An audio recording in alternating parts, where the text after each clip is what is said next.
Alright, here we go. Hopefully this stream is going out there. Hopefully all my sound balancing is good. I hope that the audio of the game doesn't override the audio of my voice. I'm actually joined by a friend of mine who's off screen, who'll be helping me read comments and all that type of stuff, because it's really hard to do when you're playing a video game. And I have enabled the super chat function if anyone wants to use it. This will probably be my only real note of that, because I'm not that tied to the concept of people using it, but it is a funding mechanism. And we're going to play this game, and unless someone is chatting something that we're going to be interested in, we're going to be talking, so we will just enjoy the gameplay. So let's see here. Generally speaking, I don't talk during the cutscenes, but whatever. I've played this before. Most people have probably seen it before. I'd be more concerned about if this was a new game. It is a pretty cutscene, though. It is, and it's a pretty game. And I wish that it was more... I wish people had less hurt feelings about Tolkien lore with this game, honestly. But whatever.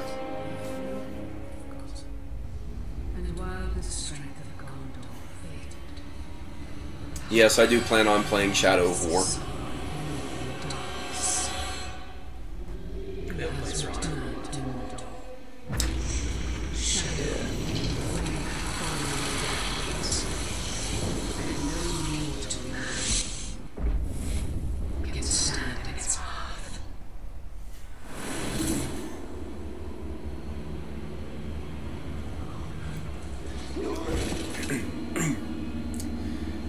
So because you and I have, he's off screen, but Barry, a friend of mine, been friends for far too long. It's a terrible way of saying it. It's the majority of our lives at this point. We've known each other for a very long time. And we had many aspirations as children, I think, one of which was to become amazing screenwriters or something. Does this intro of this game not remind you of something we wrote? It does, actually. I thought that was the first time I played it. Way too close. Yeah. Like, someone got hold of our fan fiction.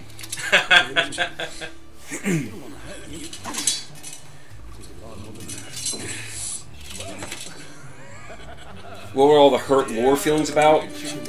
This game plays very fast and loose with the Tolkien Middle-earth lore. Very fast and loose. So, I can't fault people for calling it out for what it is, which is an overly glorified video game fan fiction based in the Lord of the Rings universe, really based on the cinematic universe more than anything else. But they do a lot of things that are just simply do not jive with the way Tolkien wrote his universe. And there are Tolkien purists out there. There are people who believe that anything based on Lord of the Rings should be pure to Tolkien's vision. Usually same people who don't like the movies, generally speaking. Can't blame them for The Hobbit. But I think this game does a really fun job of exploring Tolkien's world in its own way. And I think that people might need to be a little bit less upset when someone who has a passion for the universe actually does something that's a little bit different from Tolkien's original vision. In my opinion, you know, especially after 50 years, this is a game that is a reflection of how people have enjoyed Tolkien's work over time and made it their own, which is, I think, is fine. I think they should be able to do that. So, I don't know. It's just amazing that people got so upset about it and never even gave the game a try, because I really do think it's a fun game. But I'm also not going to say that this is in any way Tolkien Middle-earth canon either. I think this would be a really fun kind of multiplayer platform. I love to mention that. Like, for me, I would love it to be like co-op, like like there's old, what was that game? Like Baldur's Gate type thing, but not quite just top down. Like something like that would be really fun, like a co-op game. Yeah, yeah, yeah. Any hack and slash game can really work in that regard, right? We used to play a lot of those beat 'em ups together. That yeah, was super fun. Yeah, definitely.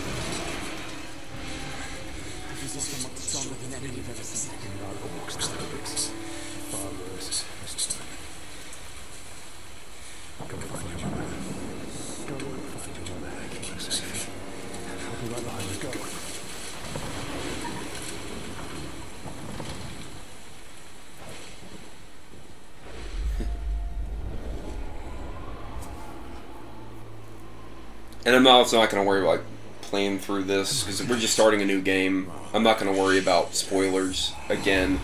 If you haven't seen this game by now, it's too late. You know, things can be spoiled for you. This is an instance of where they're playing very fast and loose with the lore, right? The idea of the Wraith, who the Wraith is, being Kellen Brimbor, who was essentially an elf who could create the Rings of Power, who helped Sauron create Rings of Power.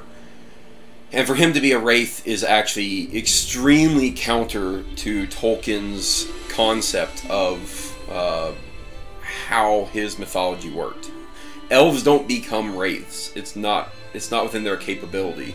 When they die, they go to be with the Valar, and that's a very, very clear thing that Tolkien was very clear about. So it's just an example.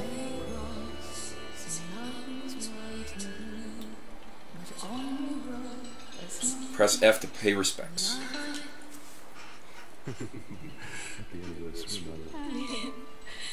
This is beautiful. Where did you find it? I still have a few friends left in Gully. Can I do an overview impression video on Albion's Squire line? Yes, Sure. I kind of already did that, I think. The video I did about how I would spend $1,000, I spoke to their Squire line. Didn't I? I believe so. One fellow wants a list of all your swords and weapons. That would require effort. I did a count recently. In my collection I have over 120 unique weapon pieces.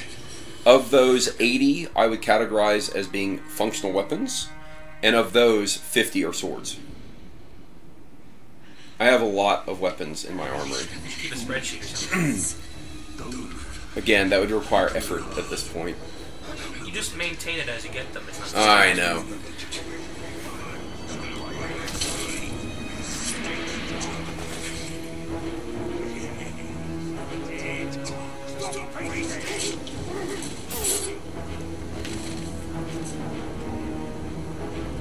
Is the sound balance good in this live stream? Hard for me to tell.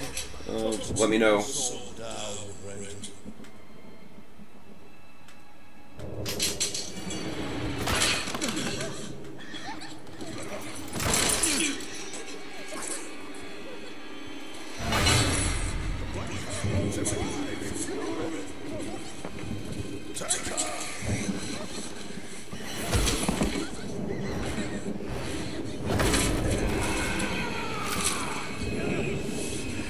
You're talking about multiplayer aspects of this game. Couch co-op is something that needs to exist for games like this. It's something that's going away a lot too. A lot of games, even Splatoon and the new Wii, the new Switch, you have to have 2 Switches to play multiplayer in the same room. Ridiculous. Yeah. Couch co-op has really started to go away, and it's very disappointing. So this is the segment I was talking about was way too similar to the way we had written our little call it bad film script. Before I did started the YouTube channel, I mean years before it, I tried to do like little special effects things and had an idea I'd do like indie film stuff. And the motivation for the main character of one of the plots that we worked on was basically exactly this scene, more or less, so.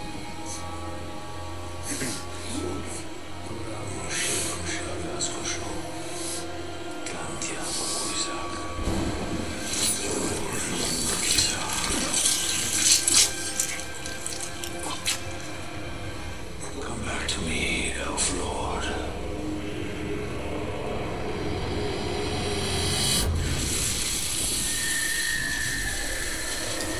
And despite what I may think about Peter Jackson's Hobbit movies, you have to hand it to the visuals that they managed to produce for even the Hobbit movies, but especially Lord of the Rings, because it really translates well to things like video games. Of course. They had a great aesthetic. Yeah. It's fantastic. Weta does amazing things no matter what they do.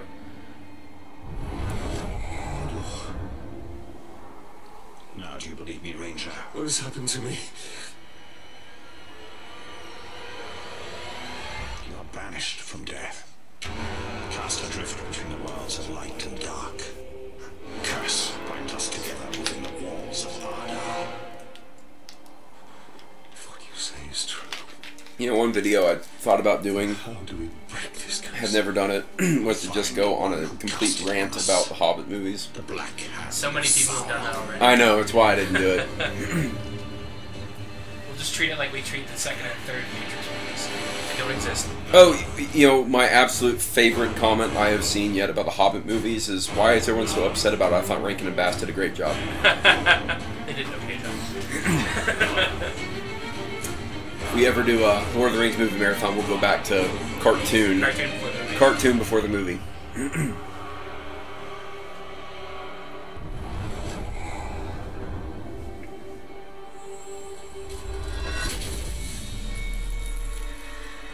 This looks familiar.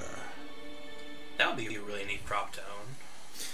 So I had a really good idea. I was telling a friend of ours, PJ, about this. Because my wife obviously does a lot of cosplay. We do things like Dragon Con and all that. I had a really brilliant idea for how to do a cosplay of Talion and the Wraith.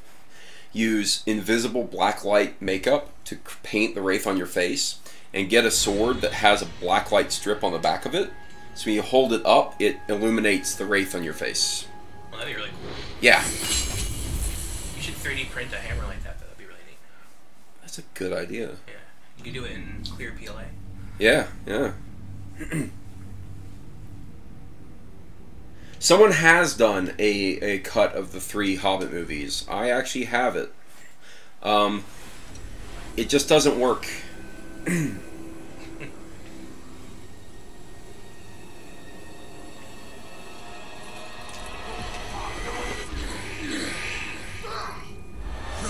We missed one of you at night, Ghost, eh? An easy mistake to fix.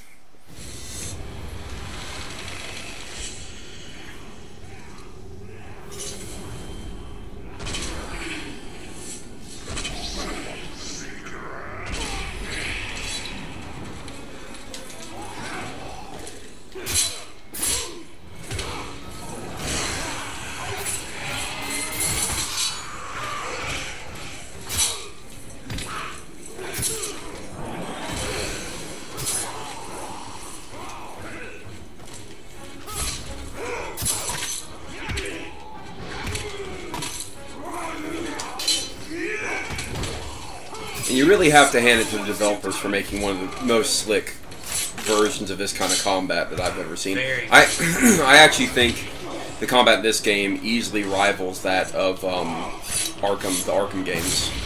And they're basically the same thing, right? But really, really slick combat, and it just works so well. So I think the entire purpose of this game is essentially the Nemesis system and the combat, and everything else is in support of that.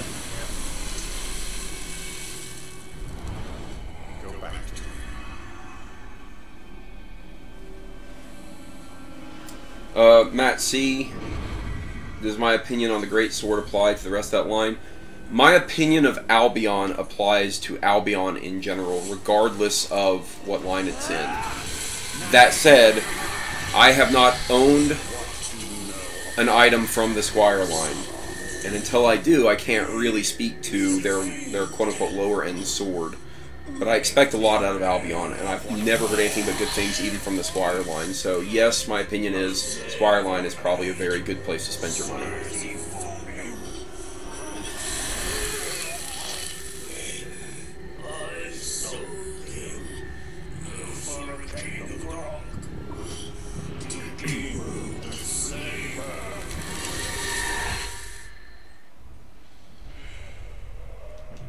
And it's funny that I'm playing this game when Lord of the Rings Online has released their Mordor expansion finally. Oh yeah, are you gonna play that?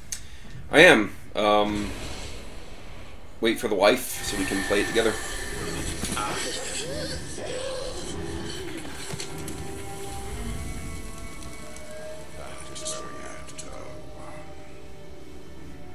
If one can trust a book, trust has nothing to do with it.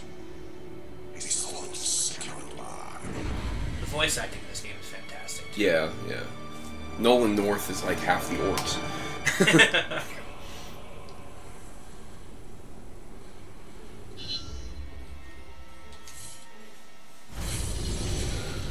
Alright, I'll just make my way towards Nothing makes sense. the quest. Are you planning to run through the main storyline, basically? I'm just gonna kind of play the game, do whatever I want, really.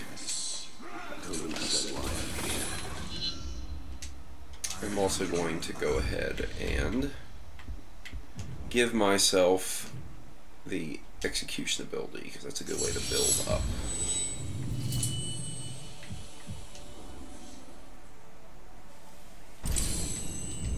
Alright.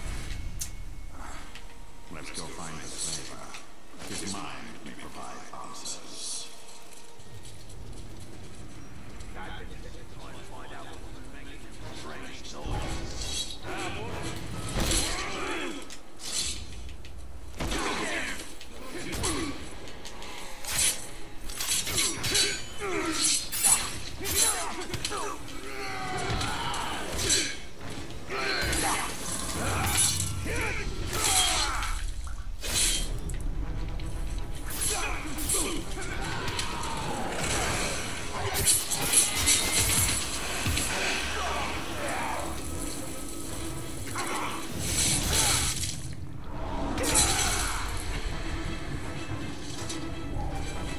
He just gets me into a new fight, apparently.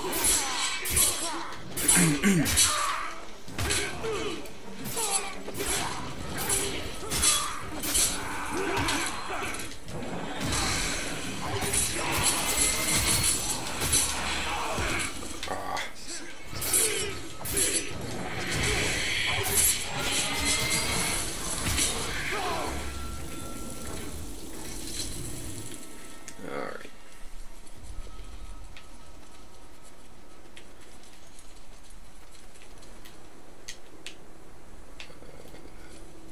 So you could run up. There we go.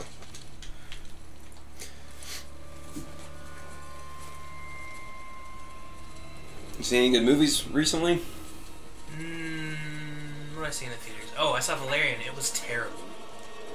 It was absolutely terrible.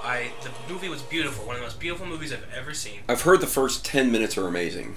Like, visually. Visually, the whole thing is amazing visually, but as a movie, the first 20 minutes of it or so are like, okay, this is gonna be good, this is gonna be okay, and then it doesn't end up that way at all. Which is sad because I really like Luc Besson. He's one of my favorite directors. Yeah. I love a lot of his movies. Professional, Fulfillment, of course. It's frustrating. Well, his past couple of movies have just only been mediocre. Like Lucy was just kind of mediocre, and Lockout. I didn't see Lockout. It was a fun movie, but it had its problems. So that's. Let's see.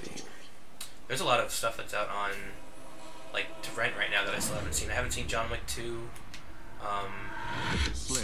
My wife just went with her father to see Dunkirk. Apparently it's amazing. Dunkirk is really good. Dunkirk is extremely good. I'm definitely a sucker for war movies, like World War II especially. It's just such a fascinating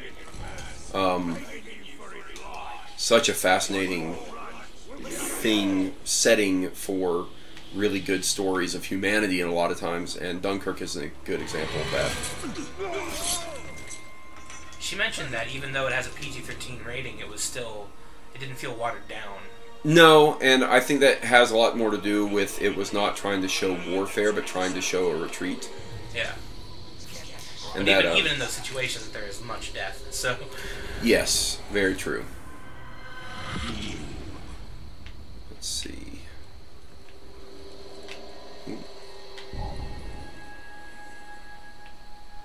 Gotta wait for that archer. And Dark Tower isn't good, apparently, so... I've heard. We're really just batting kind of low on movie quality, unfortunately. Spider-Man was really good. Spider-Man was very good. I enjoyed Spider-Man a lot. I'm a pretty big Spider-Man fan from like comics perspective, so they needed to get that right for me, and they've done such a poor job over the past couple movies. The only complaint I think I would have with the new Spider-Man movie is how he didn't feel like a tragic character in it. They kind of downplayed, because Spider-Man's a very tragic hero. Yeah. A lot of the people in his life died, but I mean, they hint at things and they mention things, but they don't really kind of. It was a fun Marvel romp of a movie, but it was Spider-Man, so like I don't expect that from a Spider-Man story. You know, like he didn't have to make any life or death decisions like he normally does. Yeah, they did do a couple of things to kind of bring the whole tragic element. The idea that.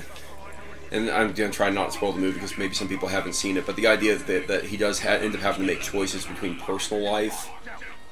Yeah. As much as that doesn't really fit the way the comics treat the kind of personal tragedy narrative, it does work for the way a lot of people view what they view as sacrifice these days, which unfortunately is much more watered down as well. Yeah. That kind of like social sacrifice, it makes some level of sense within the confines of the story they were telling. Oh no. Let's not let him catch us. Alright, that got our bonus objective. One movie I really wanted to see, but I haven't seen yet, I'm hoping to catch it in theaters before it goes away, is Baby Driver. I want to see that. I love Edgar Wright. He does really great things. But also the setting and the music aspect of it. It's kind of my wheelhouse. Yeah. So,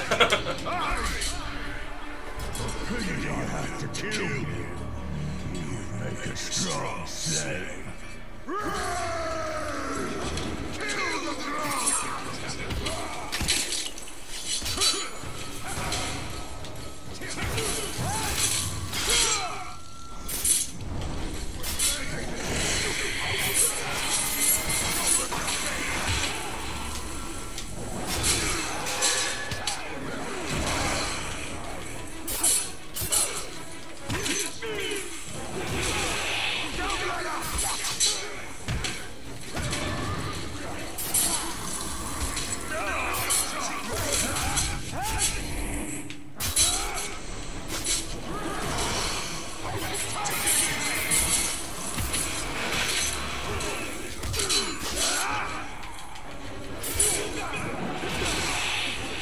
really does make you feel very cool when you're fighting these guys, though.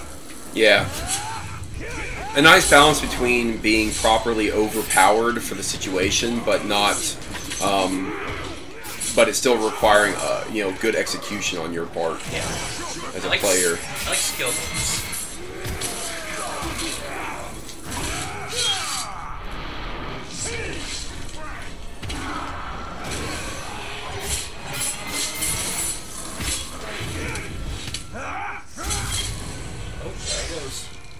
Yep.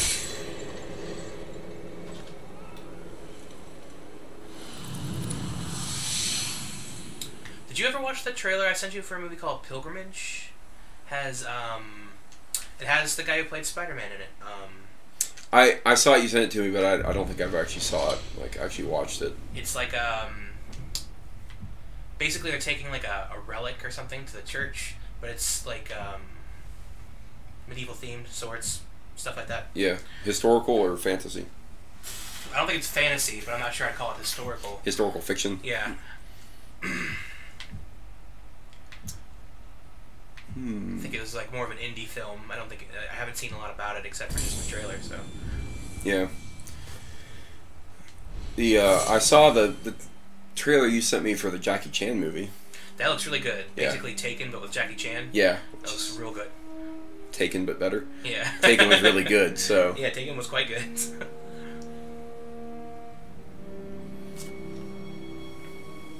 you didn't die They're remaking Death Wish. Which is an interesting thing. Yeah. They're remaking everything, though. That's what they do now. It's like there's no creative ideas anymore. There's no new movies. There's been a lot of conversations about how the creative directors are moving towards quote-unquote TV, but realistically they're moving to streaming services. They're doing movies for like Netflix and Hulu and Amazon. Well, even with TV, they're making a live-action Cowboy Bebop television show and a live-action One Piece television show. The guy who did Prison Break is doing One Piece. I don't understand it at all. I have no idea why they're going these ways. And here I am happy that they just started doing more Berserk anime. Right? People hate that, by the way. I don't know why. I really enjoy it. I think the quality of the animation could be a lot better. I can get past it. Yeah, me too. I'm happy that they just did it, but the anime, the original anime, was very, very good.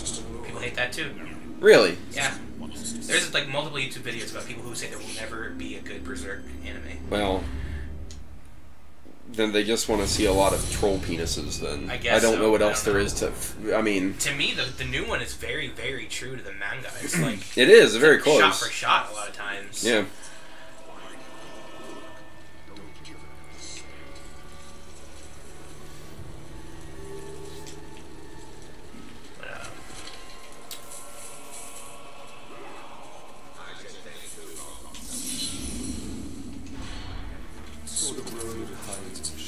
There's not a lot of new going on. I mean, with all the superhero stuff, they just keep rehashing it over and over again.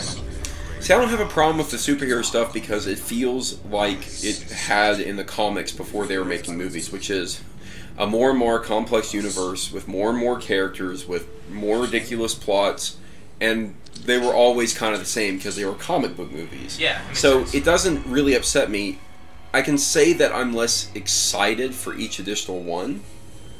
But by the time they come out, I'm like, I kind of want to watch that. I'm pretty jazzed for Ragnarok. I think Thor Ragnarok's going to be awesome. Yeah. But I love the Thor movies, like all of them, since Kenneth Branagh was directing them. Speaking of Kenneth Branagh, Murder on the Orient Express looks really good. That looked interesting. I do want to see that. A lot of big names in that one. Yep. Hopefully it doesn't overshadow the plot. Well, Kenneth Branagh is really good at making good movies. He is. So... He is. He's very Shakespearean. Which is good for a Poirot story. Yeah. The chain of man seems to always end in shackles.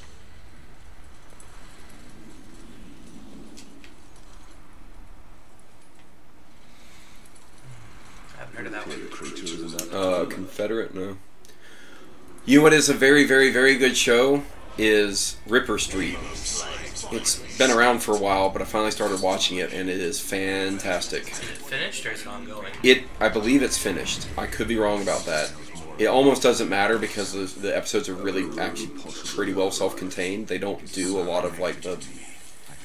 It's not a serial show. Okay, It's more episodic. There are overarching themes and whatnot, but it has Matthew McFadden, who most people don't know until you say what he's been in. They're like, oh, that guy. He was Mr. Darcy in the Pride and Prejudice movie with Keira Knightley. Oh yeah, I like he him. was the priest, the monk in Pillars of the Earth. Really good actor. He was the other boyfriend in Shaun of the Dead. No, him? not him. Is that a different guy? No, the other boyfriend from Shaun of the Dead is someone completely different. Is it really? Yep. Can't remember his name.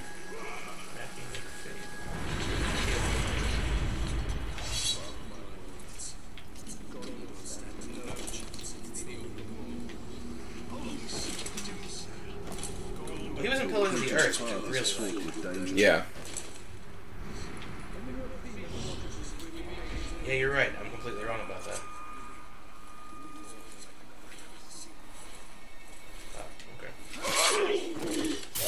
You seen The Last Kingdom yet, that show? I have not. I've heard mixed reviews on that one.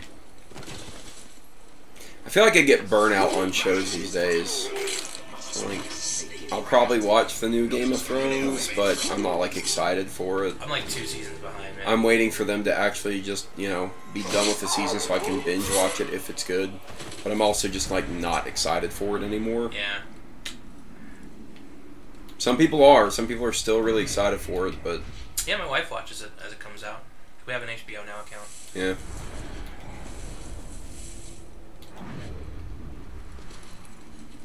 I'm not watching any shows right now. Like, Watch Ripper Street. Ripper Street's really good. It's good, and it's got a lot of Game of Thrones actors in it, which is kind of funny.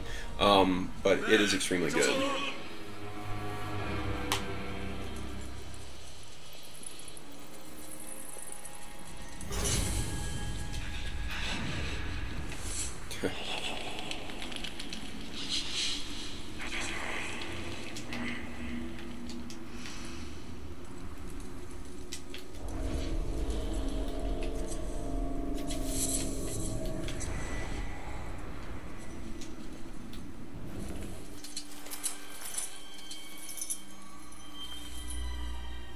I post swords. You enjoyed this most recent season of Game of Thrones?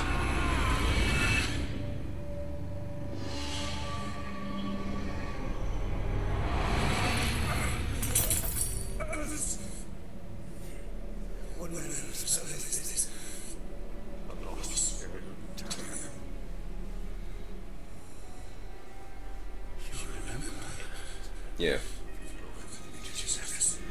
I don't really have a problem with Game of Thrones. I think it gets overplayed as being like this all-time greatest something. It's really good for what it is, but I have a feeling that it as a thing won't be all that fondly remembered 10 years from now. That's just my guess on it.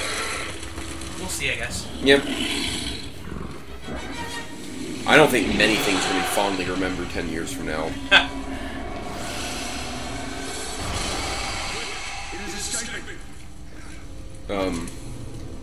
Probably because of all the remakes. You know, it's just one of those things where people are...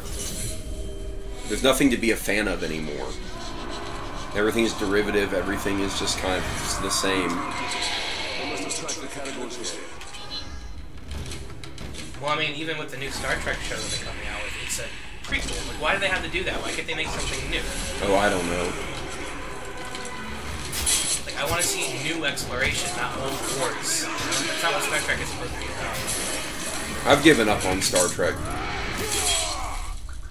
The movies were space adventures that had nothing to do with Star Trek. Everything is just trying to be Star Wars now. Again, derivative. They missed the entire concept of what these things were good about. Even Star Wars is derivative of Star Trek. Yeah. I have honestly enjoyed Star Wars more recently than I have, obviously, the prequels. I don't think they're perfect. I think the Han Solo movie is going to be terrible. I hope it's not, because I like Donald Glover so much, and that's just my But bias. there's no way it's going to be good. That's the problem. I can't imagine it being good. But I'll still watch it.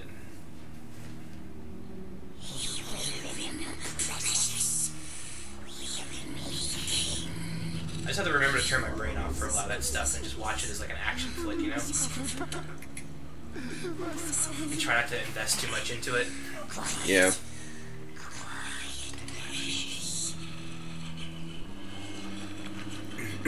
Maybe my problem is I'm a little bit too much of like a film snob to really like most of the movies that have been coming out recently.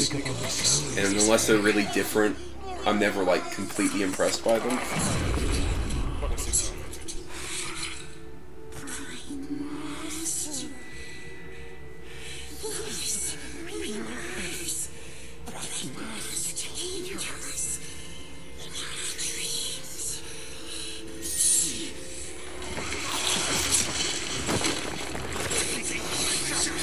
Wondering how the new Pacific Rim will be. The first one was a lot of fun, and I really enjoyed it. And I hope they can. Is Del Toro doing keep it? it fun. I don't know. He's doing other movies, isn't he? He's doing all sorts of stuff. What's the one? There's just a new trailer for. I can't remember the name of it. Oh, the water one, aquatic something. It's not aquatic. Something in the water, but Something water. That one looks really cool. yeah, but it's Del Toro, and it looks like his own concept, his own vision, which is what makes it really good. Yeah, it looks like a Del Toro film. Matt, see, I have not seen Westworld because it's not available on any streaming services I use, but I want to see that show so badly. I have seen it, and it is fantastic.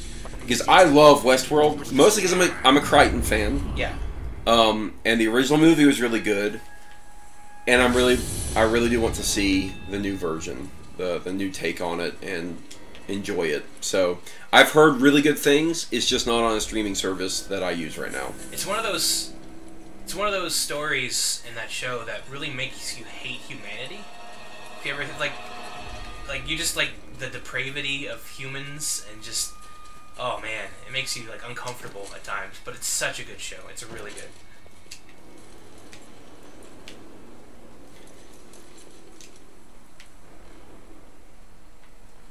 That's what I'm looking forward to come back, but it's going to be a while. They did have that little teaser, but I think it's still like next year sometime. Yeah. Stranger Things is something that I'm really excited about too. Oh yeah. They filmed a lot of that near where I live, so I see in like I'm looking in the trailer and I know where that building is. I've been by it, you know, like stuff like that. It's really cool. It's weird to be in the Atlanta area now. Yeah, you see a lot of filming around. It's actually it's inconvenient. It can be. When my wife went to see Dunkirk, they were filming that new X-Men TV show. What was the name of that? I don't remember the name of it, but they were filming it at the theater where she was. Oh yeah. Yeah. So like the escalators were down, and you can go down the escalators, like get to the. It was funny. Everyone thought it would be great to have movies being made in the area, but when you get the road shut down and your commute becomes an hour plus, you begin to get disenfranchised with it. And I like movies, and I'm glad that we are in an area where movies are being made. Oh man, I'm failing at this pretty bad. It is really neat seeing like the hotels that we go to, like in movies and stuff like Yeah, that. yeah. Although that one scene from the Spider-Man movie that was in the trailers was not in the movie. Yeah, the Marriott scene. Strange. My sister-in-law lives near Pinewood Studios, and I've been by there a few times just going out to her house, and it is huge, and they're building like a neighborhood across the street. It's very impressive. I hope they give tours one day. I really want to see inside. Yeah. I mean, that's where they did what, like Ant-Man, Guardians of the Galaxy, some Star Wars stuff they did there too. They've done Rogue One was there. Stuff, yeah. They're doing I think they're actively still doing the Infinity Wars There's movie. been no sign of fire on Mount Doom for generations. I watched Gilgalad die. So Guillermo del Toro is not directing Uprising, Uprising. It's somebody named Stephen S. DeKnight, This is where the but storm he is will producing gather that it, will and he did write the engulf story. the world of men. So we'll see how that goes. We'll see what DeKnight's done. Interesting. He's worked on Smallville, Buffy, and Angel. So that's the director for the new Pacific Rim movie. So maybe we'll get like a musical in the middle of it. That'd be nice. No, musical stuff came from oh boy. I can't remember his name right now. Yeah. Yeah. Joss Whedon. They did have a musical crossover with Supergirl and The Flash recently. That was interesting. A couple seasons ago. Huh. I just caught up with those two shows. OCW.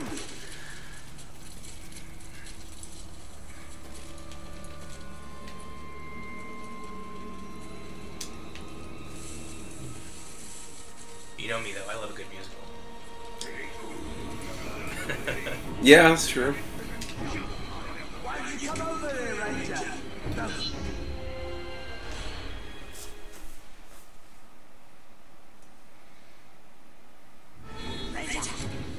Come close if you can. Oh, slave scum. Put poison in your ear. Right back and tell you everything. Everyone's favorite orc rat bag.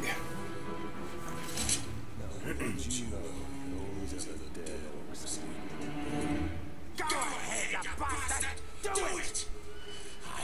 You think the Justice League movie will be any good? Nope. Alright. I have no faith in the DC universe whatsoever. I've heard that Wonder Woman is good, but I have not seen it yet. I do want to see it. Wonder Woman was good, But but the other ones aren't. So. yeah. Wonder Woman was good because it was its own vision, I think, more than anything. And you have to really credit the director for being good at doing that. Yeah. To go a little bit against the mold that has been created for the DC universe. But it's going to get sucked right back in with Justice League. Yeah.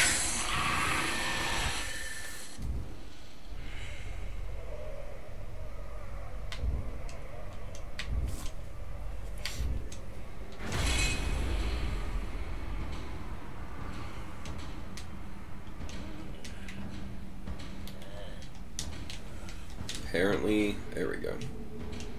That was weird.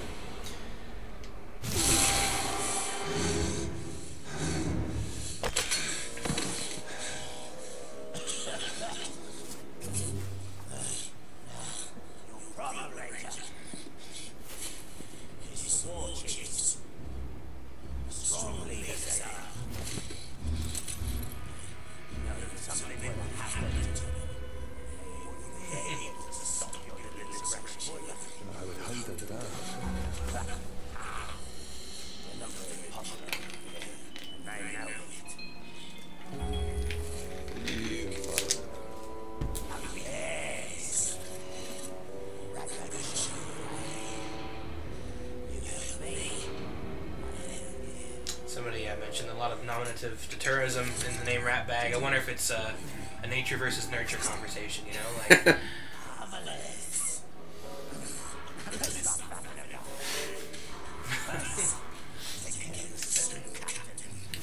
I would think that orc parentage is something that we can rely on not being very good. you never see any, like, orc children. It's like female dwarves. Yeah. Unless you have a really terrible vision like Jackson did for them, you don't see them. We have similar goals, Ranger. See, you want to kill the cat. Somebody's got to take his place. Somebody like Red Bag. So this Goroth is in charge? Of this cat here. Well, he's no war chief. They answer directly to the Black Hand. I think one of the interesting things about games like this and these kind of like offshoot non-canonical stories is how much they humanize the orcs and the Uruks and stuff like that. Like, they give them personalities, they make them reasonable, so you're not like hating them irrationally, right? Yeah. Like, you kind of like Rat Bag. You know, like he's, you know, you hate to love, you love to hate him or whatever, but like he's a person, you know. He's not just like some evil monster that you need to kill in order to save your family. Yeah.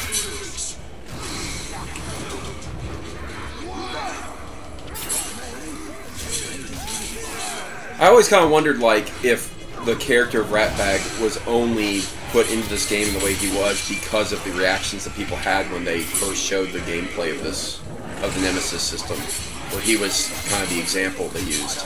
Yeah. So everyone was like, Ratbag seems awesome, and then they were like, okay, we're just going to have Ratbag as a character now.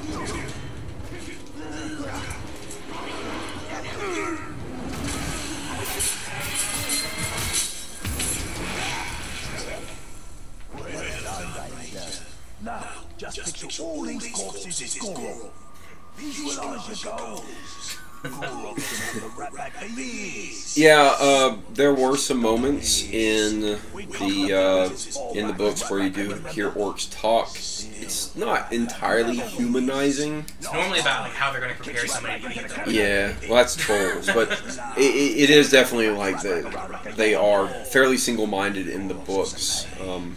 The thing that always stuck out to me was it's a scene in the Rankin and Bass Return of the King film where Frodo is envisioning a peaceful future where the orcs are friends, and there's that kind of slight humanizing moment, but it isn't explored very much in Tolkien's work, because Tolkien's work is sometimes criticized as being awfully black and white, but I honestly don't think that's a problem. I think it's a benefit. There was that part where it was Frodo and Sam were in armor, basically pretending to be part of that. Like, Yeah. where, I mean, you can kind of see some, like, personality and humanization there, but they still were, like, these perverse, tainted beasts, you know? They were always, like, out for themselves, You know, and when they fought, like the orcs in the tower like fought over something, I can't remember what it was. I think it was like who was gonna eat somebody. But again, like it was just one of those things. Let's see here.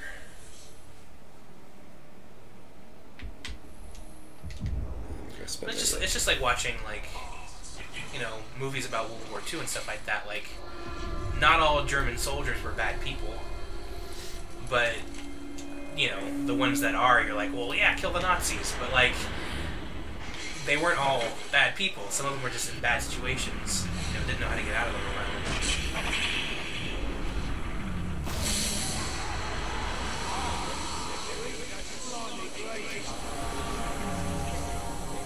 Like Urks are something that were created from something, you know, tainted, right?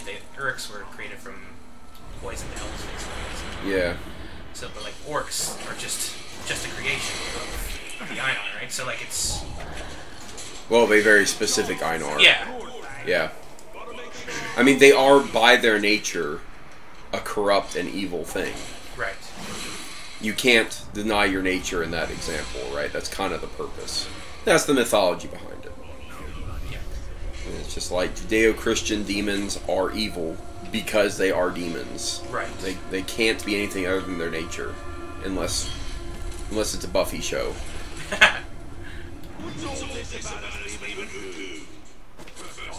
That show Lucifer is kind of funny. I don't know if you know that. I love that show. That is a It's great such a show. funny show. I'm looking forward to that coming back too. Me too. Lucifer is such a good character in that show. He's just interesting. This blood a good spot to get some shut off. Goron will kill you if you catch us napping. Goron never comes here. He's always by the hunting camp. Goron's in the hunting camp. So much for The Deus Ex Machina conversations. the captain who fears his own beast. Here is a powerful tool, Tarion. Let's put Goros to work. I'll always remember that scene from, I think it was Wayne's World 2? Wayne's World 1 or 2? It was 1. It was where Chris Farley's character was telling them exactly where Mr. Big was going to be, so they could, like, beam the thing to his limo. It was just like, that guy had a lot of information.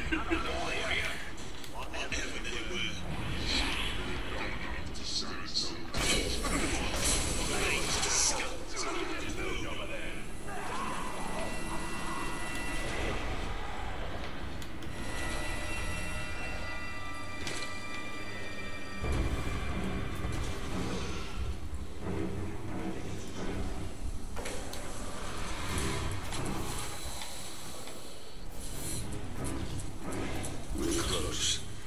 No. Which one of us is Goroth? Goroth.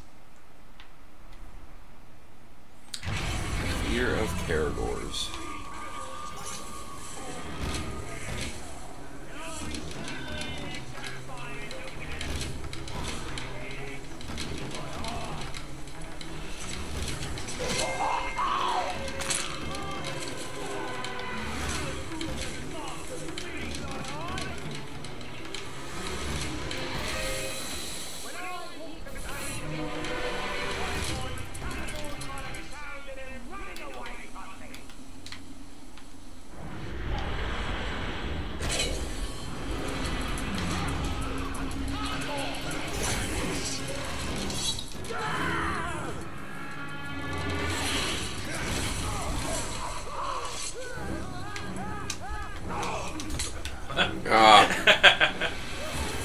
That's not what you want.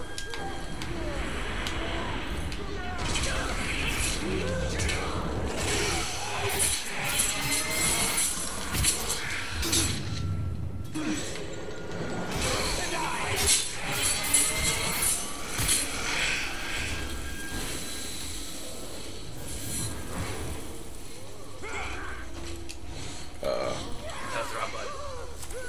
Interrogate. Hey. That was weird.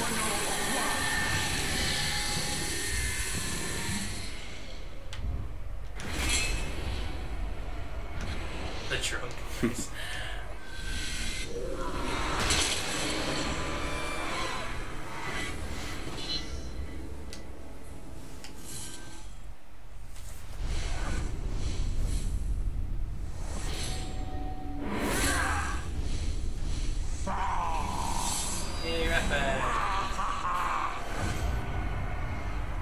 So one of my favorite achievements in this game was to allow an orc, a standard overworld orc, to kill you. Then it gives him a name. Then it gives him a name, and then you get him promoted through the ranks. And I think you have to do it without branding him. You get promoted through the ranks to the warlord, and then you kill him. And I had, in this game, what had to be the most non-ambitious orc to have ever existed. Because even when... So I couldn't get him to promote. He would sit in that lieutenant rank and never go up in rank. And even after I cleared out the entire map of all other war leaders, tons of other war leaders came in and took roles, and he never moved. He was just like, I'm good where I am. I chose the wrong guy for that that particular achievement. He knew his limitations. Yeah. My other really favorite thing about this game is killing the orcs, or taking them out, and how they evolve over time. Yeah. So I had one orc that, like, I killed him by throwing him into the fire, and he came back, and he was all burned and scarred and stuff. And he's like, "You thought you killed me, but I'm still alive." I think that's really cool in this game. They did a really good job with that. It's fun. It's neat. First I'm resurrected by a wraith. But then you also get, like, you get something, like, you'll cut their head off, and they'll come back with, like, their head sewn on, or, like, with it being chained down to their body. Like, even after you decapitate them, they're not quite dead.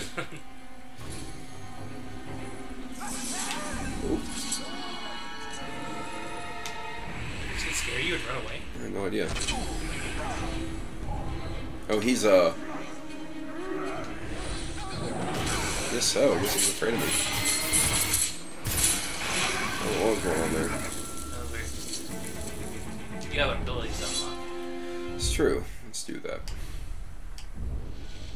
I wanted to avoid doing it, but I guess I'll do... That unlocks some stuff.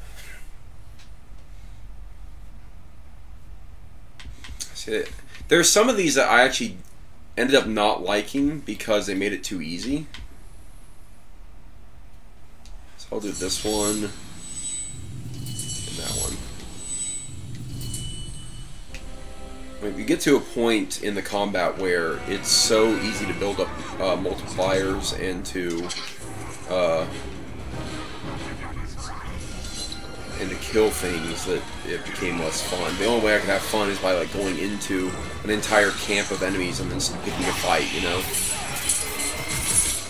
There's that one thing you come across, it's almost like an arena, where I accidentally found in there, I walked in, they closed the door, and it was like early on in the game for me, and I wasn't quite sure how to, like, you know, I didn't have my skills on the I somehow made it out of there just by, like, luck and skill.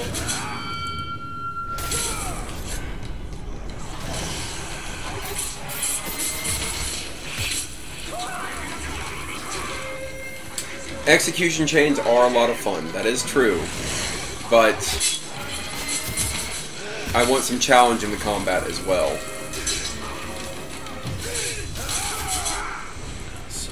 I know, right?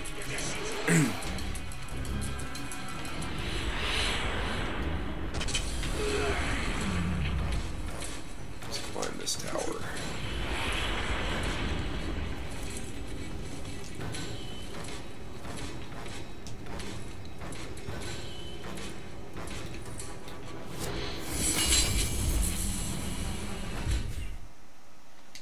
My ancestral doom I must push away.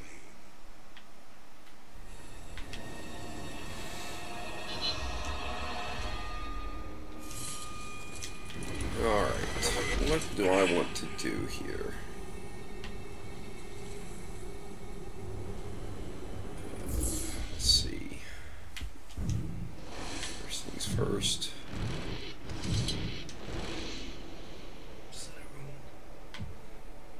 Headshot damage.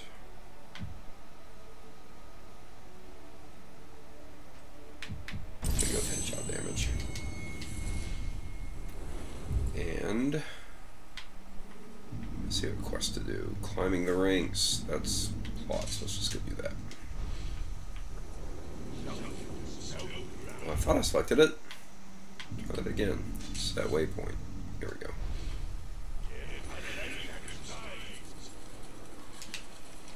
Yeah, I'm looking forward to Shadow of War. I hope it'll be a good game. Looks like a good kind of like... I mean, they don't really have to do much. They have to make this game with some slight changes, and I'll be happy. A little bit of newness.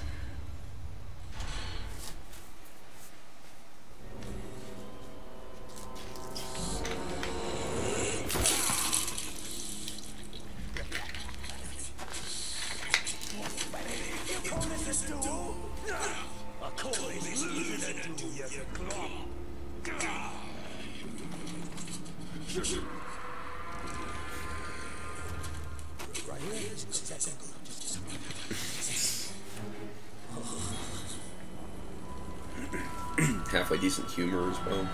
Yeah. So the voice acting and the writing is pretty solid. Yeah. Awfully tempting, isn't it?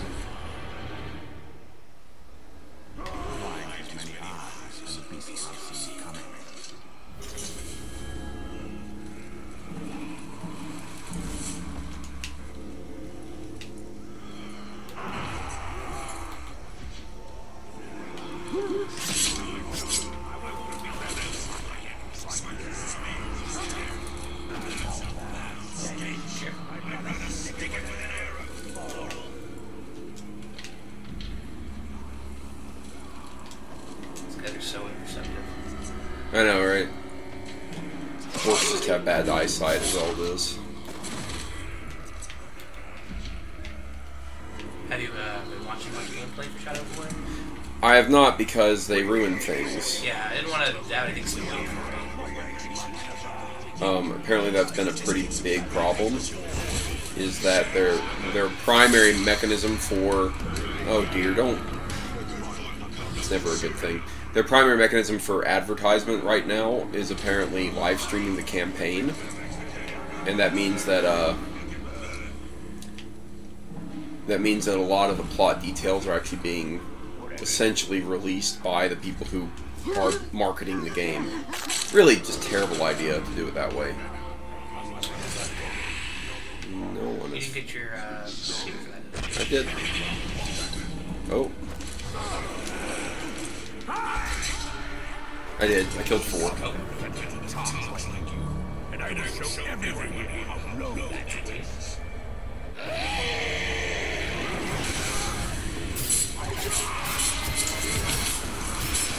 Yeah, I forgot they did an HD texture pack, but that was actually a really good thing that they did. Yeah. I'm surprised the new game is going to be like 4K or something like that. Right?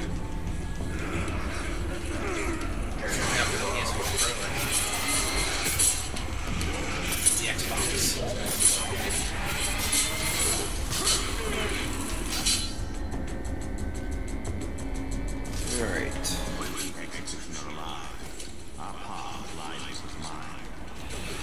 I like when you come across the structure. They'll like throw you off of them and stuff like that. Yeah.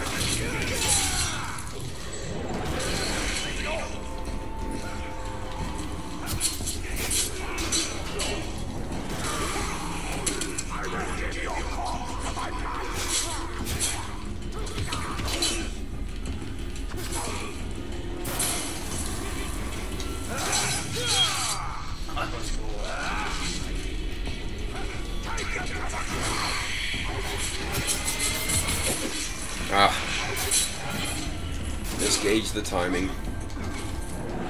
Really matters with these guys. Just like that. Quick, eat a sweet roll. Right. Usually is.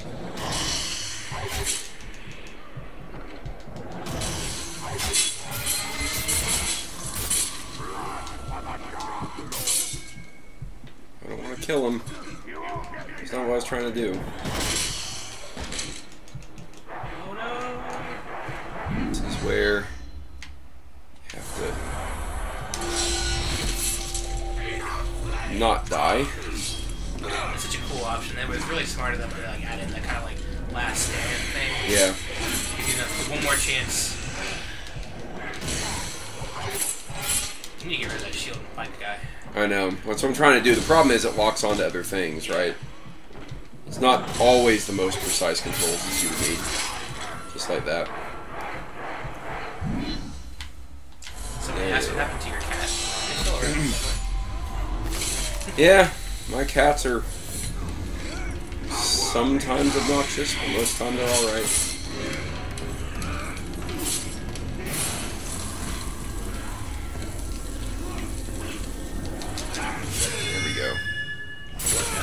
Yeah, the insta-kill is the best way to get rid of them. It's just that it's not always the easiest thing to pull off, especially when you've got other guys throwing stuff at you.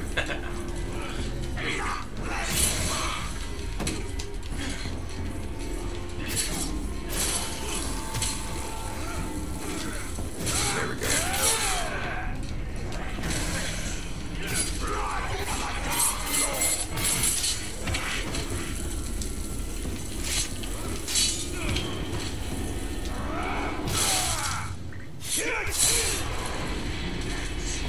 I have 3 cats, but technically a 4. a cat that, you know, is a stray that comes from the outside is not. I don't count that as a pet really, but yes, there's a cat that lives outside that we feed, so we don't have vermin around the here. You know.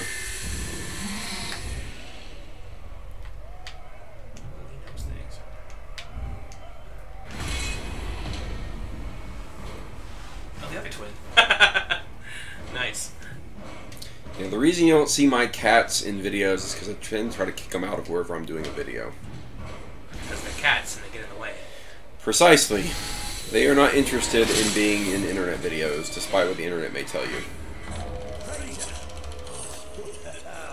That's what I call teamwork.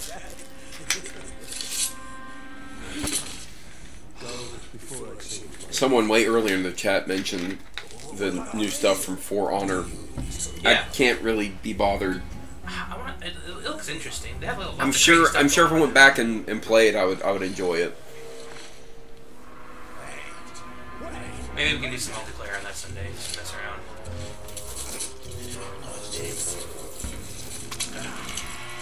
It was a fun game, but it was very repetitive. And by the time I got through the Story. yeah, I got through the campaign of it, I was like, ah, okay. I mean, it was fun. It was neat. I'll look forward to Deliverance. Kingdom Come. RPG based in medieval Czech Republic, I think. Medieval Czech Republic. Basically. Whatever, I mean, whatever that was at the time. That, and there's Mordor that is coming out, which is basically like a chivalry or Wars of the Roses style game. Oh, good. Yeah, ticks are terrible. Where I live, there's a lot of them. But I post swords. You're out of Australia, right? Where everything is scarier. Yeah, everything will kill you.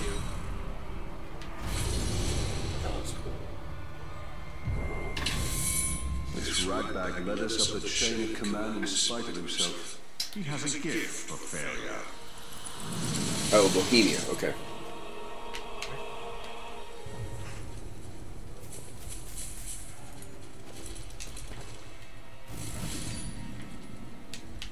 Oh, he's from Czech. Present day Czech Republic. Yeah, what a cool place to live. Literally live in a bush. Alright. Ashgar.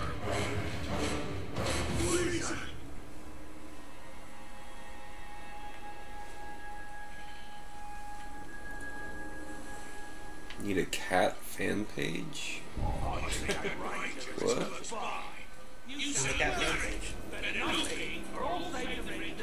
You're gonna, like, encourage my wife to Oh, okay. ask me. Oh. Oh. You were saying that was. Like, Oh, okay, sorry. I was like, really? I thought,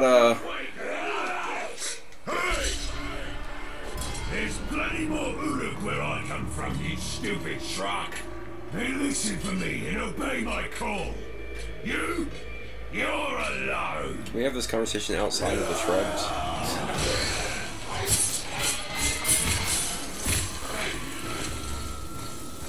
I didn't realize every other sword YouTuber had a cat. I didn't realize that either. You would think, with us being fans of the Middle Ages, we'd have like war hounds and whatnot. You don't have any. That's what I'm saying, though. I'm trying to find a Swedish Valsuli to adopt, but it's like a mini wolf corgi, so.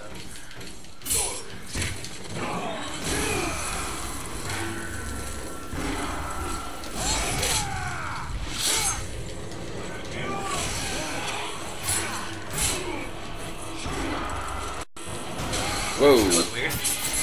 Yeah, that's a little bit strange. What's your memory? Yeah, the memory's fine. It's not that old. I've replaced it a couple times recently, actually.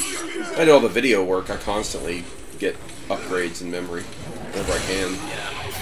I'm considering going to the computer. Mine's like 5 or 6 years old now.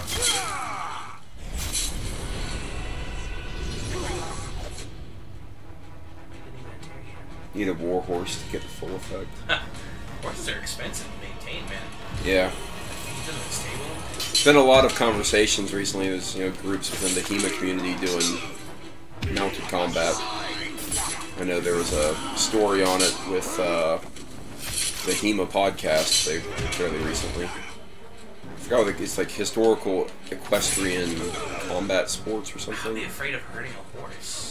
How do you get to that point where you're a master? These are people who've been riding horses for 20 years and have an interest in HEMA. I did meet someone on Facebook who is apparently the coolest person ever because they do HEMA, but their day job is a luthier. Oh, okay. So they make instruments? They make instruments and then they fight with swords. That's like a minstrel, like all where it's... Yeah.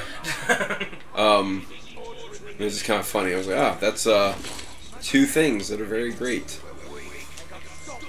So you've overlapped pretty much all of our interests. Yeah. I'm gonna kill this guy. Gross. Hey, I did a hunting challenge for it. Stepping on a spider.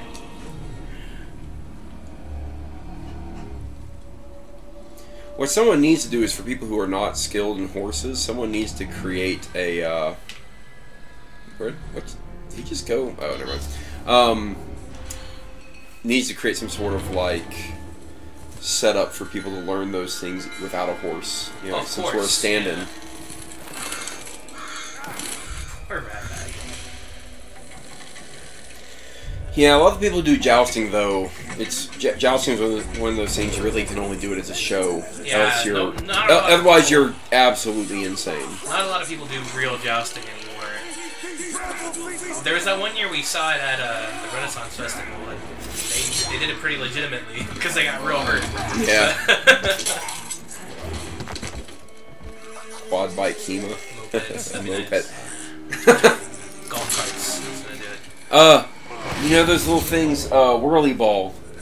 Oh yeah. They just need to make those in the shape of a horse that you just kind of rotate around and you fight people with swords. It's like bumper car jousting. Exactly. We just referenced something I'm sure does not exist outside of our town. So whirly ball is in a couple different is places. it? Okay. For those who don't know, whirly ball is bumper car handball. So you have a ball and like, well, not handball. I guess more like lacrosse. Like lacrosse. And you toss the ball into a target. It's bumper cars, lacrosse, and basketball. Yeah.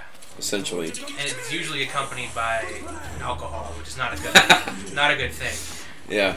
Now I was just thinking the mechanics of how their bumper cars work, where you know how to control them, but they almost like they have a mind of their own. Yeah. It'd be a good substitute for a horse. A training platform.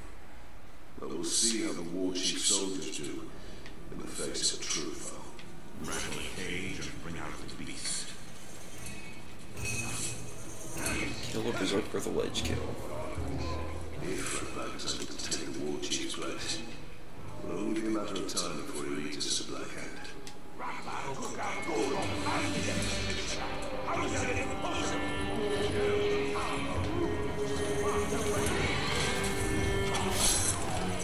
There's my ledge kill.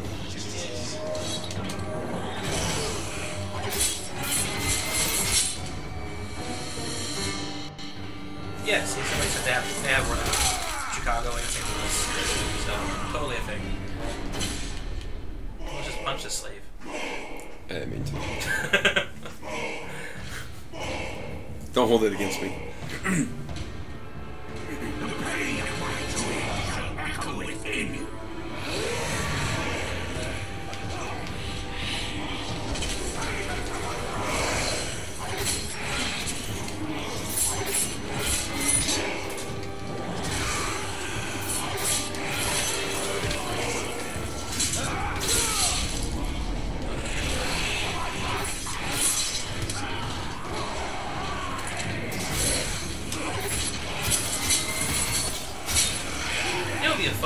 budget kind of like indie film would be like a post-apocalyptic movie, but kind of with medieval flair. So like people were on motorcycles jousting. That exists. It's called Knight Rider, and it's made by George A. Romero. Knight Rider, like Knight Rider. Like car? Actually, yes, kind of, but I think actually before Hasselhoff. George Romero, who unfortunately passed away recently. Passed away, yeah. That guy totally. Oh, Knight Rider's one more. Oh yeah, sorry. Oh wait, I did see a. Yes. I want to see this movie. Have you seen it? I have not. We should watch this movie. I have it on Blu-ray, glorious Blu-ray. Oh my gosh. It has Ed Harris as the main character. It has to be. Yeah, no doubt. We should do a review of it or something. I have played around with the idea, but it would require everyone to hang out to watch terrible, because there's so many bad medieval fantasy movies. Oh, so many.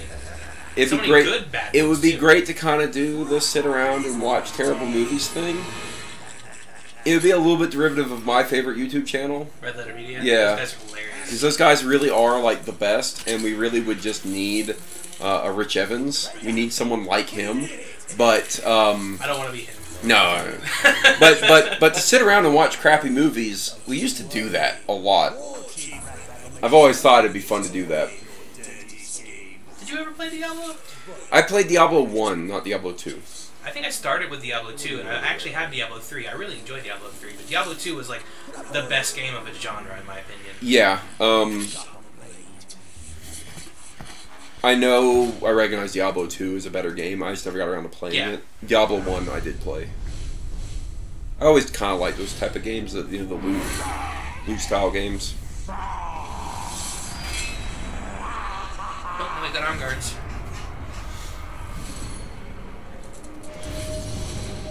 Yeah, I like a good hack and slash with loot. I want new armor. I want to look different. That's one thing a lot of games miss these days.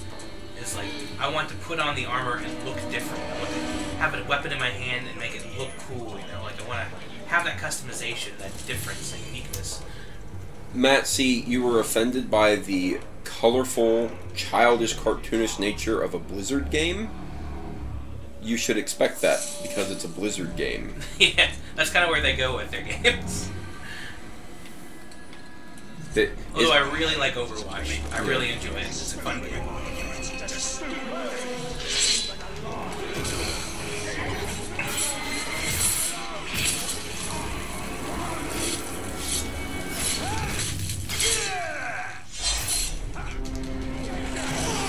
Somebody mentioned Tony Saxton's time.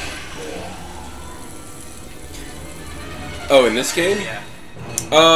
Yeah, but it's probably an accident. You think so? You don't think they actually studied like historical martial arts for this? No, not a chance. The overlap with things like historical European martial arts and what you see in video games and whatnot is very easily attributed to the fact the human body can only move in so many different ways, in so many different directions.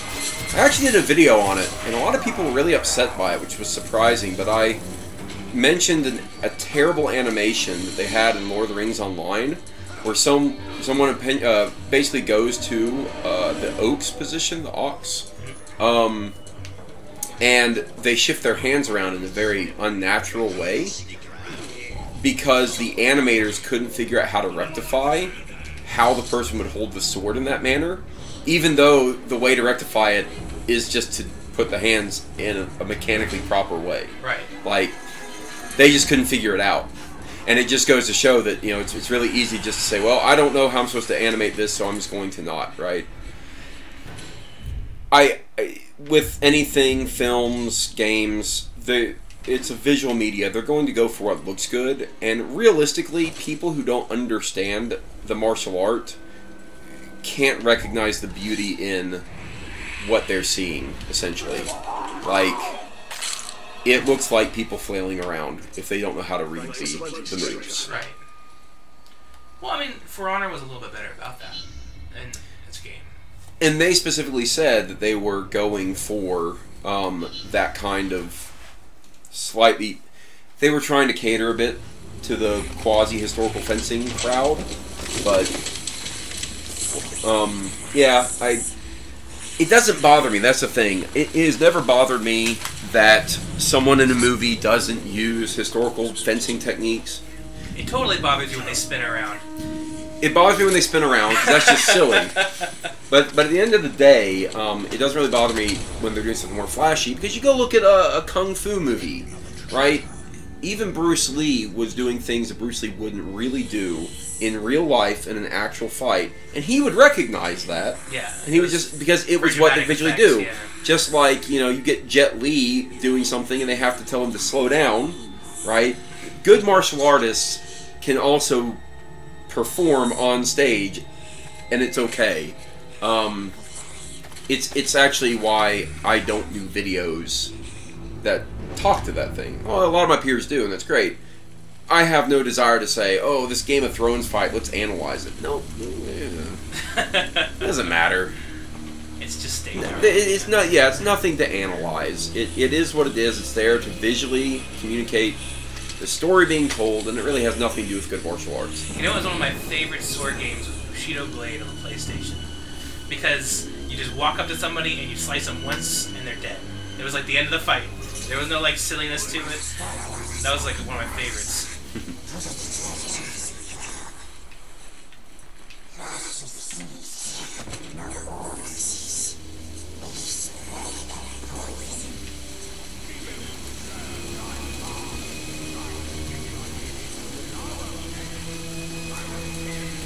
Yeah, the idea of slow, dramatic fighting and all that, yes, but at the same time, remember the limitations of film. You're talking about 24 frames per second.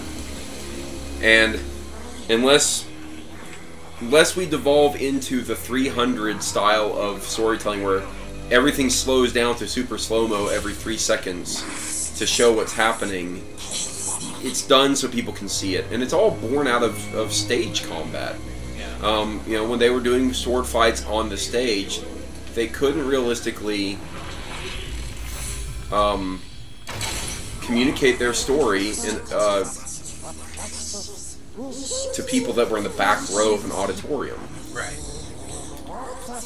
And we've even seen it sometimes in newer movies when they have like really, really nice like fast fight scenes. Like it almost goes too fast, and you can't really tell what's going on. Yeah.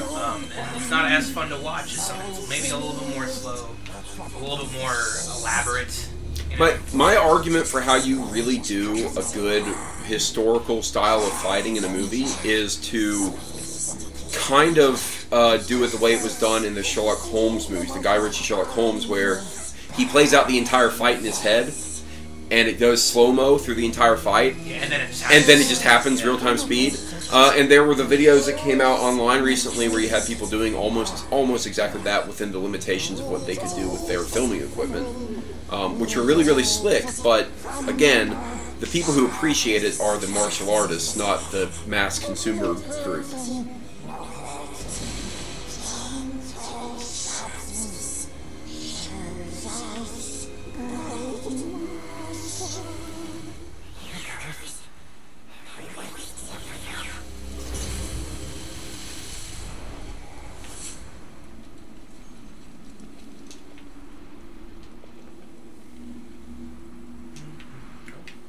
Your friend seems quick to lose the danger. Knowledge of my past is worth any trial. What are those things? Explosive barrels.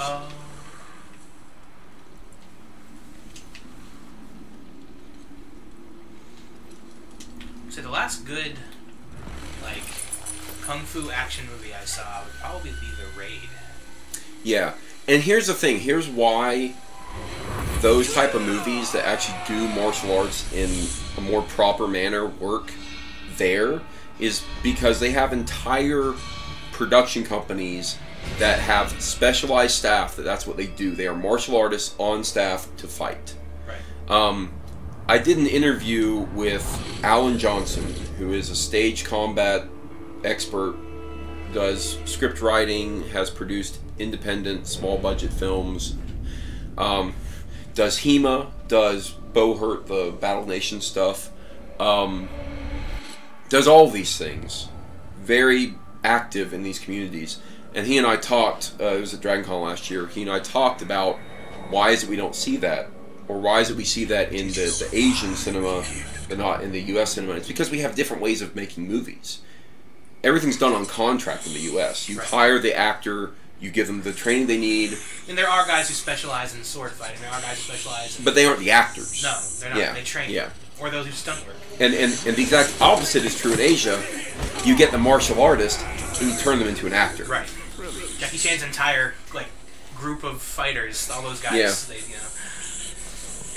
and then Stephen Chow, the same way. All of his friends, they're the actors and the people who work. Right?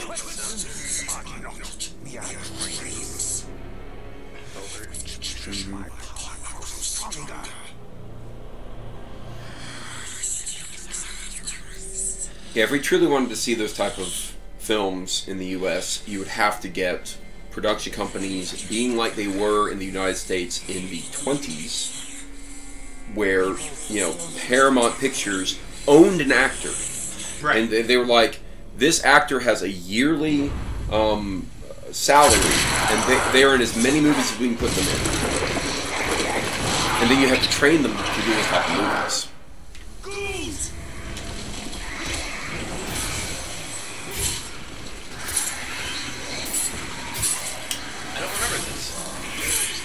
You don't remember the rules? No.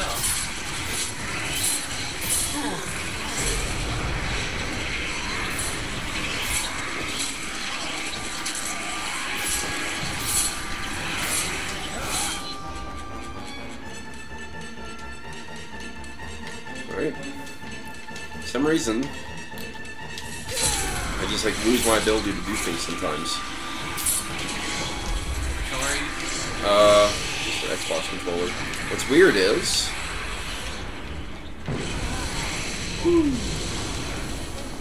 I couldn't do the move after it told me to do it. It's telling me to do it right now. I seem to be having a problem. Whatever. Doesn't matter. I've succeeded. The Duelist is good for having great accuracy. There are a couple movies like that, especially movies that are based in the Napoleonic era. You get a lot of sword fighting stuff that's done fairly well. I've always thought the sword fighting in the rapier fighting, kind of small swordish fighting in oh my gosh, what was the name of that movie? Liam Neeson. No. Oh, well, yeah, that too. Wow.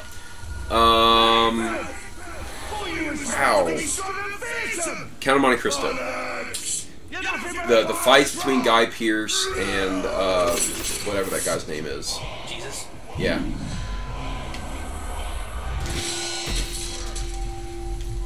Can't remember his name for some reason.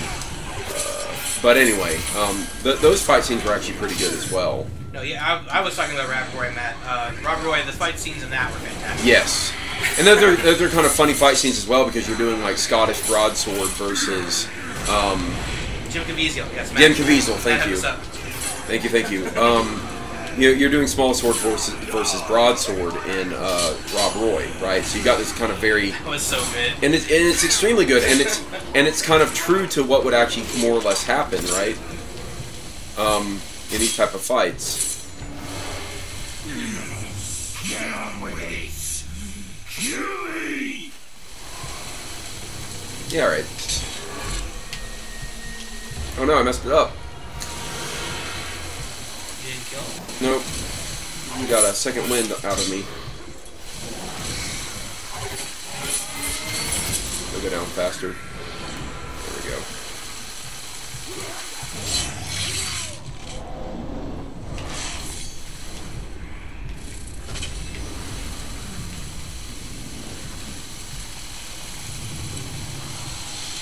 I think there's actually quite a few movies out there that do some fairly decent sword fighting type things. A lot of them can be tied to a couple of kind of old classic sword fighters for the stage who kept true to some stuff. Again, I'm going to be blanking on names here. The fight choreographer who did Star Wars, the original Star Wars lightsaber fights, is a good example of that. They're much less involved and flashy than the later ones. Well, It's because later ones were made to be flashy, whereas before it was made to progress the story. What's the story? Yeah. Don't ask George Lucas, he doesn't know.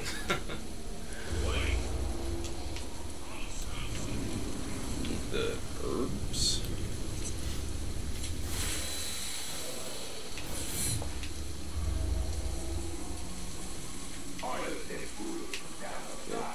I very rarely watch a movie for the fight scenes. They're just icing on the cake. Kung fu movies, yes. Yeah, but that's this very specific genre, right? But it's not the reason I typically want to see a movie. I want to see it because I want to see a good story. A beautifully painted nothing is still nothing. So.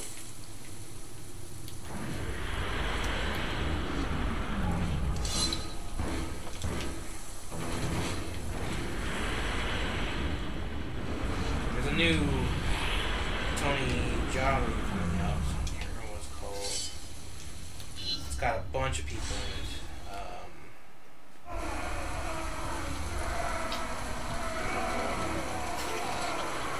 These bees look angry! Come quickly! Triple threat. It's got Scott Adkins, Tony Jaa, Michael Jai White, a lot of like the big fighter guys from like the '90s. You know, like they were in all those movies. Like, it looks real action kind of. But that's what's gonna. I'm gonna watch it for fights. It's like their own version of the Expendables. I don't think it's gonna be kind of like this, but yeah, it's kind of got that like that feel of like here's all these secondary action stars. Yeah.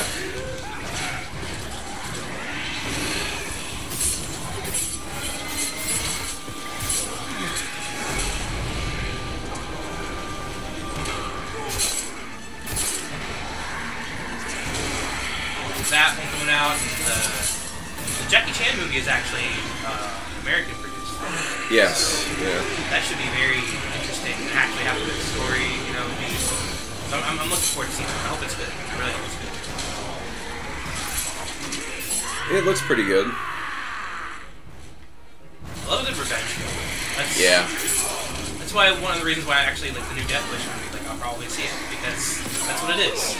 It's Bruce Willis getting revenge on folks, being a vigilante. It's fun, you know. I'm not a huge fan of Eli Roth, but yeah, he's trying something new at least. Yeah, he just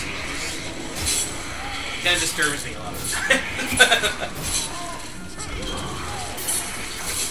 You know, I don't really like horror and gore and stuff like that. Yeah. Man, I'm just having no luck with this.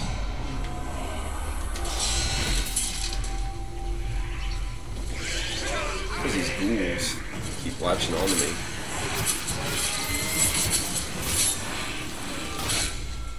There we go.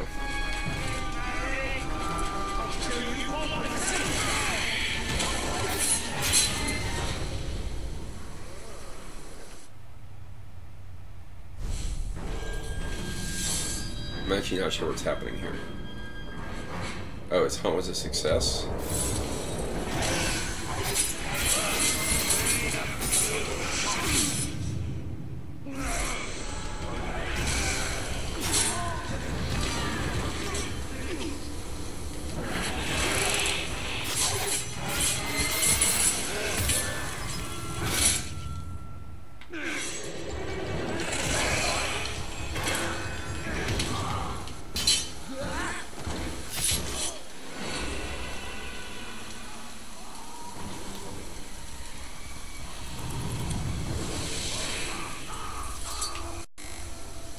Here it is again. It's really weird. It might have something to do with... So, unfortunately, the way this game was made, it doesn't support new video cards. So my TI card, I have to have like a cheaper card in my computer to actually run aspects of this game, which is really dumb. So I'm running all the rendering and everything for this game off my TI, but certain aspects of the DirectX calls apparently can only go to this other... That's strange. It is. It's really weird. And there's not a fix for it. There's no patch. So like anyone who might only have like a TI card, they are screwed. They don't get to play this game. But that's unfortunate because it's Warner Brothers' kind of approach to supporting their games.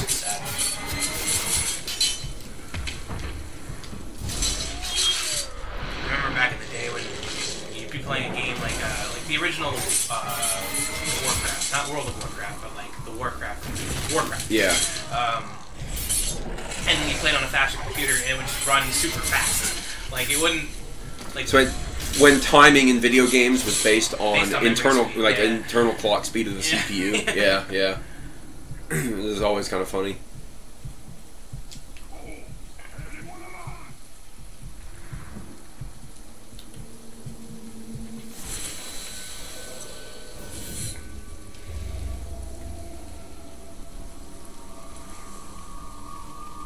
Do you have any swords from Castile? I do. My custom fader is a Castile. I like it a lot.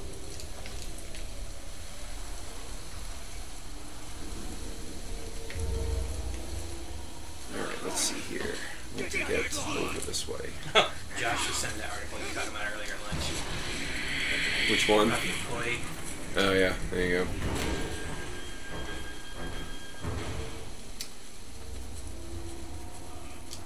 Alright. Supposed to be killing war chiefs. Should really put that on my radar. Where is it?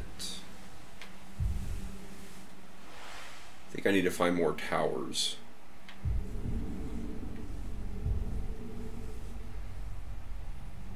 Yeah, probably so.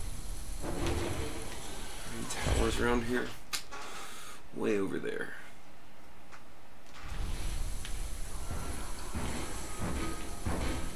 Alright.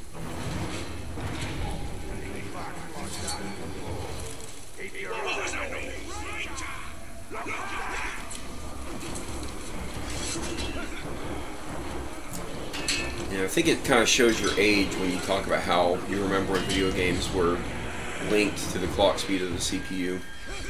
A little bit. We got into computers at a early age, so both of us, like your dad was very into computers. My dad was Yeah. I've had a computer in my house since I was in 3rd grade, and that was like math those years back right now. Would have been 94? Earlier than that. We were in 7th grade. 93 then? So, yeah, I guess 93. 92, 93. Yeah.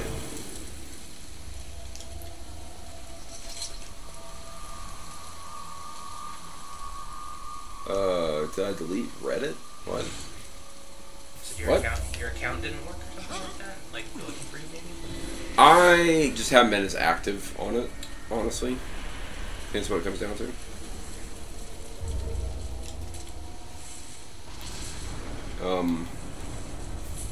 It's only so many hours in the day, and the more time I spend trawling subreddits and forums, all that kind of stuff, is time I'm not doing something else. I've become pretty picky with where I spend my time. I'm on there though. I just tend to observe more. Lurk. It's actually quite a lot of fun lurking now, because people will post like my videos. Did that guy just walk into the fire? Is that what just happened? He's not doing too well. I think he just like hurt himself. People post my videos and then people will talk about me, and I'm there, able to read what they say, and I just get to enjoy it.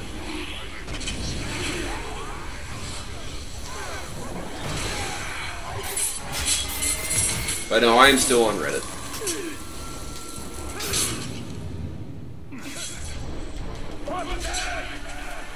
I came for a fight. What have you got to offer?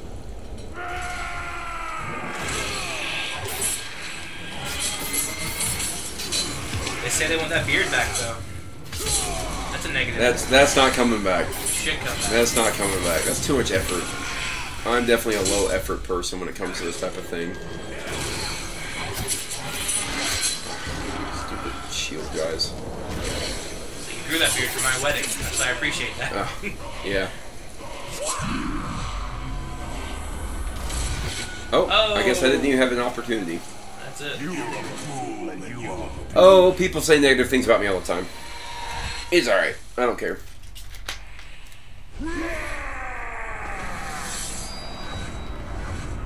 Yeah, I post swords. I think you post most of the links to my stuff, and I appreciate that. I've watched a couple of his videos. Are good. Yeah.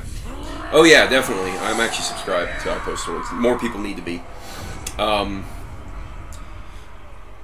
Yeah, people say negative things about me in my videos. It's the nature of the internet. The thing is, it doesn't really bother me because I think you know this about me, certainly, but I do not care what people think about me.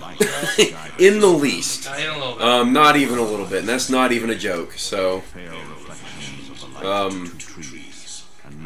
you know, and it's fine. I'm also not infallible, right? There are many things that I have spoken to or said that might be incorrect or inaccurate. It's all fine. Whenever you click on my username, I'm not there on Reddit. Page not found. What are we waiting for? I want to fight the beastie! I don't know.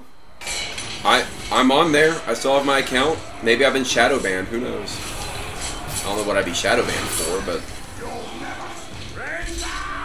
What did you do? They said I only had to kill the beast. They didn't say nothing about you. Oh well.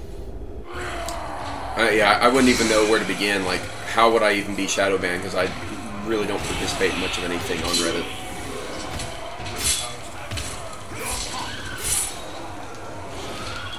Yeah, your account doesn't look like it's active right now.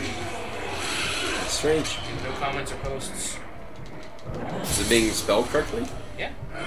How much time did it make? Yeah, it should be.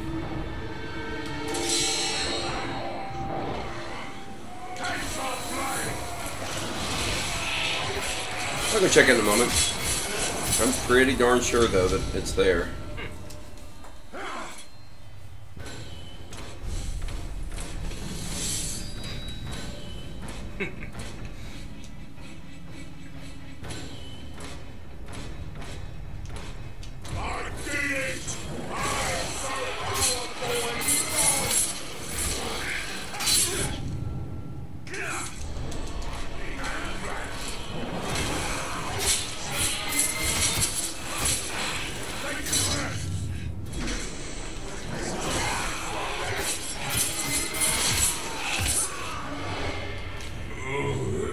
What's happening?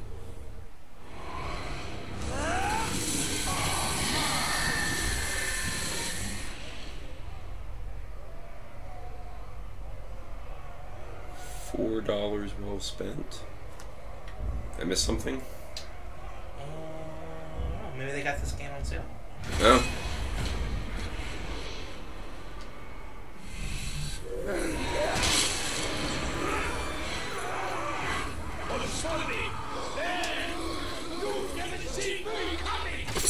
Oh. That guy's how you do it. Yeah, he did. Did I get it? Nope. Not get it. Man, you're the worst at this. I know. It's because I'm getting into the... Oh yeah, $4 on all systems. That's a good deal right there. Was it the Game of the Year edition? With the expansions and or the content items?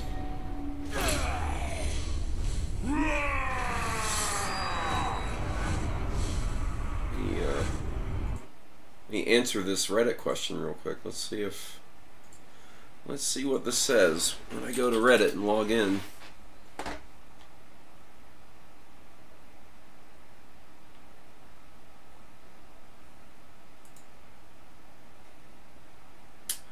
There is my account. There are all my posts. That's weird. It's Thomas Turner, right? Yeah.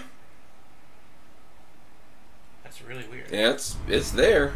It's there, everyone. I don't know. How does the shadow ban work, you know?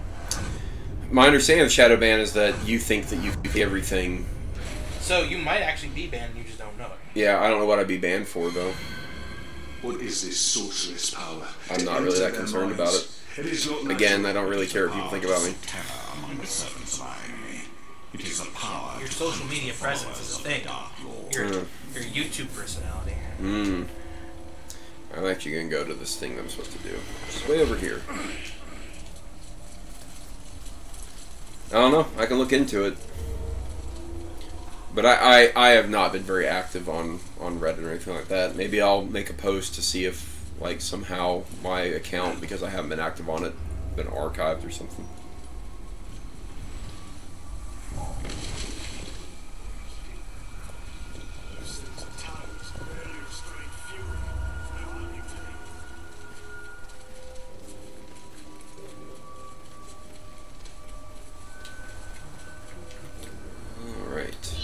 This mission. What time is it? 1:45. Probably do this mission and the live stream. It's really just an opportunity to sit down and enjoy a bit of screwing around on a fun game and talking to people, whoever might join.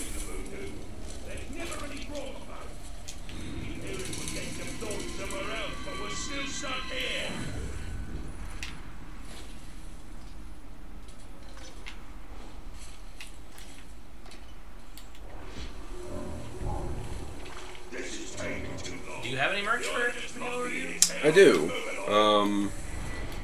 There's a Spreadshirt account that has some stuff.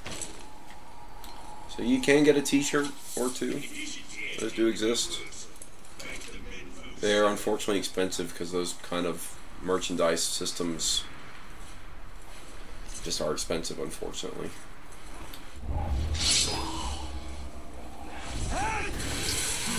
When we were younger, we talked about getting our own t-shirt press. Yeah. Getting our own t-shirt lines.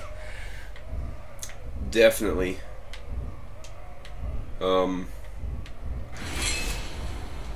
We had a lot of interesting ideas for t-shirts. I don't need more t-shirts at this point, though. I have a garbage bag. I know.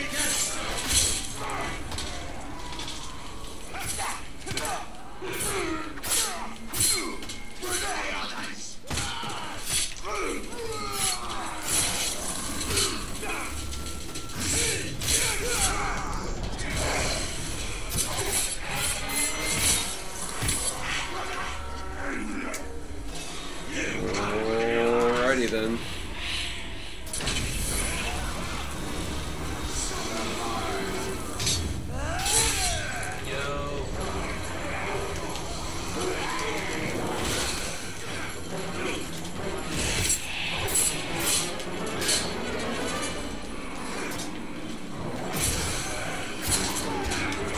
Oh dear.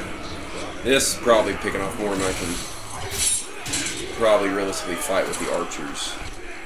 With the archers, yes. I might need to take care of them first. Oh dear. Of course, that's not a good way to do it. Why? So let's get out of here.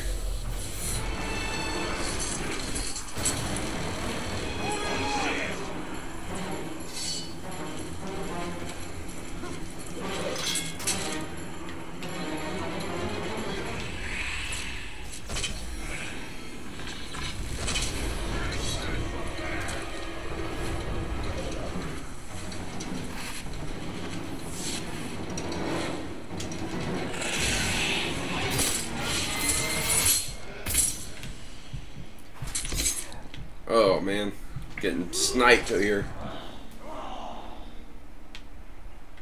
But he was nowhere near me, so.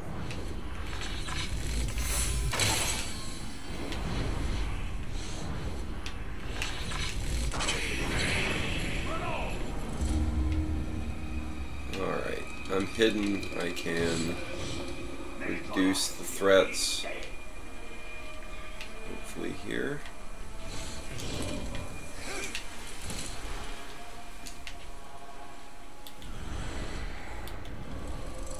Can take care of some of these archers.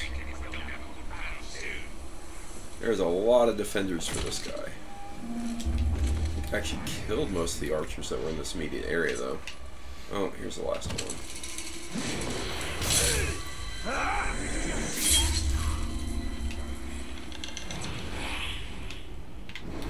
The arrows.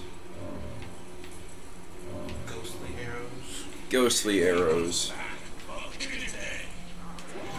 So we're gonna start more fights. We'll see what happens.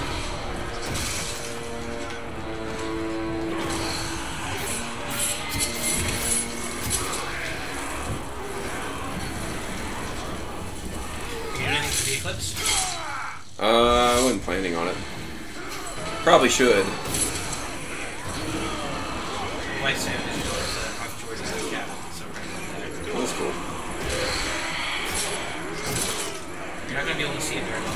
Yeah, I know. That's why I wasn't really planning on doing much of anything for it. It's on Monday, like in the afternoon. 2:30.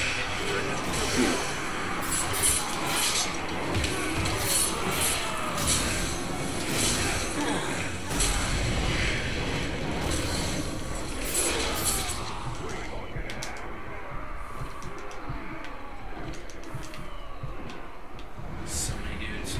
Right? Ah. Do you not have the ability to? Oh dear, oh dear, You dear. didn't- Oh no. You have the ability to like control people. You yet? guys. No, you have to uncover that in the plot, I think. You don't control Rat Bag, and then later on you gain the ability to control. I didn't think I got very far in the plot when I played this. I guess I had. Yeah. Got a hat. Yep. Alright, well, we'll end this live stream for now. Appreciate everyone who jumped on to watch. It's just a lot of us futzing around on this game. I really wanted to play it because been talking a lot about Shadow of War, and Yeah. even though I haven't watched a lot of things that made me pine for playing this game a bit. Good game. It's a good game. It is. Alright, well, thank you everyone. I hope you enjoyed it. Might do live streams in the future, but they'll probably be few and far between. This is kind of a thing to do on a Saturday. I do not understand So. this child's grief. I do not understand what has happened to me. We'll wrap it up. Everyone have a good weekend. See you in future videos.